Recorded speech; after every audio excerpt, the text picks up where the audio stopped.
My peeps, happy Monday. Hopefully I had a nice weekend, and this is all going okay for you guys. Remember, if you have any questions, you can always email me or text me through Remind or post on Google Classroom, and I will get back to you, okay? All right, so what we're doing is we're moving on. These are new notes, so I need you to stay with me. Let's just go back to how we can simplify trig functions. You guys did pretty well with that worksheet last week. So we want to change all functions to sine and cosine and or cosine.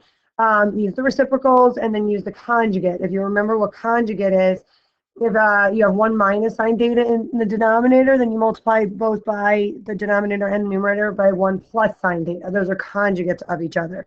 So it's the same thing, just the sign changes in the middle. You can look back at your notes from like whenever the last time we were together, 2 weeks ago, 3 weeks ago. Okay, so now we're going to add some more ways, though, to simplify trig functions. So if you go to this first example, we are going to actually use a common denominator. So how do we know to use the common denominator? Because we're adding fractions. And you can't do anything with this 1 plus cosine. Obviously, you see everything is in sine and cosine already, so you don't want to change anything in terms of that. So because you're, oh, this is huge, sorry. Because you're adding fractions, a good thing to look at is try and use a common denominator, okay? So let's just jot that down, and I can send you these notes too, the filled out notes, because I know I gave you the blank ones. Okay, so how do we do that? All right, so let's go down here now. And we're going to say, okay, well, I know my common denominator would have to be the two denominators that are given. So I'm going to put those together, okay? So I'm going to put 1 plus cosine. I'm going to leave out the theta for right now because it's too hard for me to write that in there, okay? And then sine. Okay, so that's going to be my common denominator. So I'm going to write that twice. So I'm going to be doing something with my numerator, and then I'm going to be adding, and again, my numerator, and then, and I'm going to be writing the exact same denominator, okay? So 1 plus cosine theta times sine theta. Okay, so are we okay with that's why the common denominator? Because they're just the both denominators put together, okay? Okay, well, how did I get, let's go from here. How did I get from this denominator, this original denominator, to my new denominator down here? Well, I multiplied it by sine. Okay, so if I multiplied it by sine on the bottom, then I have to multiply by sine on the top as well. Okay, so that means I have sine, oh, sorry, guys, times sine on the top, right? The numerator. Okay, well, what is sine times sine? That we know is sine squared. Oh, right? So that would be my sine squared. Okay, there you go. That's a squared. All right, let's see what we did to the other side. So on this, what did I multiply sine by to get to this new denominator? Or I multiplied it by 1 plus cosine. So that's what I'm going to do here as well. If I do, I multiplied it by 1 plus cosine. So that means I have to multiply the top by 1 plus cosine. Okay. Okay, so now this one, just be careful because now we have to, the numerator, we have to just distribute, right? So in other words, we're going to do cosine times 1, and that's cosine. And then we're going to do cosine plus cosine times cosine, which becomes cosine squared. Are you with me so far? Hopefully this isn't too confusing for you. I know it's tough when you can't see me doing it, sort of. Okay, so that's where we're at right now. So now the reason I do this is now I can combine my numerators because my denominators are the same. You're only allowed to add fractions when your denominators are the same. So now that they are, I can put them all together, okay? So in other words, it looks like this. Let me do, I'm gonna go underneath here, okay? So we're gonna put sine squared. I'm gonna try and type this again because it's just easier. Sine squared plus cosine squared. I'll get those squares up in a minute. All divided by, and then the one denominator we can write 1 plus cosine times sine. Okay, so here we are. So now it's a square. Oh, sorry. And I'll just write the 2 in there too. Hold on. Sorry guys. Okay, so let's write a 2 there. Nope, too big. Oh, for goodness sakes, this is a squared. And over here is also a squared. Okay.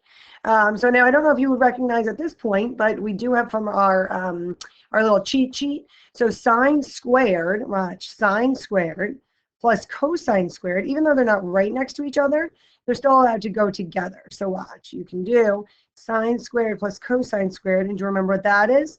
From your cheat sheet, sine squared plus cosine squared is equal to 1. So we can actually write it now as equals from here, from this point, right? We can write that's really 1 plus cosine. Now I'm going to type everything else because it's easier. Cosine, we'll move that down a little bit to be with it. Okay. And over, right? And the reason I'm getting that cosine, that little cosine is left on the top, right? The sine squared plus cosine squared is the 1 plus this little cosine that is left over the normal, or the denominator that we made from before, 1 plus cosine sine times sine, right? Okay, do you notice what can happen from here? What can happen is that I have 1 plus cosine on the top, and I have 1 plus cosine on the bottom.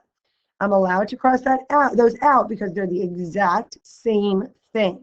So I can cross out 1 plus cosine and 1 plus cosine. Okay, so what's left at the top? What's anything divided by itself? 1, right? So that means I have 1 over what's left on the bottom? Sine. Okay, and we know we don't want fractions, so what is 1 over sine? Go back to your reciprocals, right? And 1 over sine is equal to cosecant. So your final answer is cosecant theta. Theta. Theta. Okay, I'll write the theta in at the end. And that is your final answer. I know that was a lot. That was like one of the harder ones in terms of finding the common denominator isn't bad, and then just multiplying it and kind of seeing from there what to do. Actually, let's go to the next page. Let me go to the next page with you, and let's do this example, okay? And then we'll go back to the other one. So the first thing, again, you want to do is change everything to sine or cosine, right? So this is already in sine, so you're going to keep that as is. So you're going to write sine, okay? Sine stays, not sub. And then what are you going to change secant to? Remember, secant is 1 over cosine, right? So 1 over, and we're going to write our cosine down here. Okay, plus, and then let's rewrite these as cosine and sine. Well, we already have a cosine, which is good, so we keep cosine as is. And then we're going to multiply that by 1 over sine, right? Because cosecant goes with sine. Okay, so 1 over sine. Okay, so now, again, look at what we have. We have some multiplication in here. We have addition, and we've already changed to sine and cosine. Okay, well, we know that sine times 1. We're going to rewrite this as sine over cosine. That's what I got. Sine over cosine. In other words, I'm just combining those right now. I'm allowed to combine those like that. And then I'm going to add, and I'm going to combine these as well. So cosine times 1 is simply cosine over sine.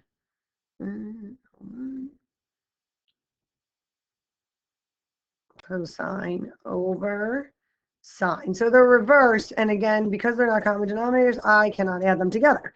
So what I have to do is make the common denominator again here, okay? So this is a little bit better than the other one. So I'm going to make them both cosine sine. I like to put sine first for whatever reason. So my common denominator, I'm going to write it, come over here with me because I have more room, okay? And so I'm going to write my common denominator as sine cosine, okay? And then I'm going to write it again because I know I have to have two fractions, right? So sine over cosine is my first one, and I'm going to add that 2, and again, keep it as sine over cosine. Okay, so go back to what we did before. We said, all right, so cosine, how do I get from this cosine denominator to this new denominator, right? What did I do? Well, I would have to multiply cosine times sine to get to sine cosine. Okay, so if I multiply by sine, I have to multiply by sine on the bottom. That's how I got to it, right? And if I do it on the bottom, then you know I have to do it on the top. So again, what happens? Sine times sine, nice, is sine squared. Oh, hello, sorry, peeps. Hold it. Let me actually just type that one in instead. And again, it's sine squared. So we're going to write our little 2 in there, okay? And then it's very similar on the other side. Look what happens. How do I get from sine to this denominator? Well, I had to multiply it by cosine. Okay, so if I multiply by cosine, I multiply it down here. And then, of course, I have to multiply it on the top as well. Okay? And we get cosine times cosine is, we know it, cosine squared. Okay? So, and maybe you're recognizing something already. Look at that. What is that? Cosine squared plus sine squared, or sine squared plus cosine squared. Oh, what was that? We know that that is our, we can combine these to become 1 over, and then we have our common denominator, and we're allowed to put those together. So sine, cosine. So right now we're still in a fraction, which we don't want to be in. No worries, because we can say, all right, well, I know that 1 over sine is what? 1 over sine is really cosecant. And I know that 1 over cosine is really what? Secant. So this becomes cosecant and secant times secant. And then I'll draw my little thetas in there. Probably not great, but there's my theta. This is a little bit trickier. Come on, little guy. Right? So there's my, that over, oh, no, hello. I'm going to move my, that's fine. There we go. Holy moly. This is very tough on the computer, peeps. Okay, so then my final answer becomes cosecant, because that's my 1 over sine part, times secant, so 1 over cosine. And that's your final answer, okay? Why don't you try the try, which is right here. So why don't you pause this for a second, give it a try, and then come back to me. All righty, good luck.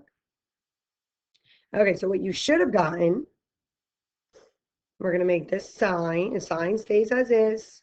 And we know that tangent is really sine over cosine, okay? And make sure what's happening here is always multiplication. So just so you know that. I don't write the multiplication all the time. So this is cosine. Let me move that over. There you go. And then we're going to add. And that's nice because cosine is already in cosine. We don't want to change that, right? So it's going to be plus cosine. Okay. So what happens here? Well, what happens here is I can do sine times sine. I'm allowed to multiply even though we don't have the same denominator, right?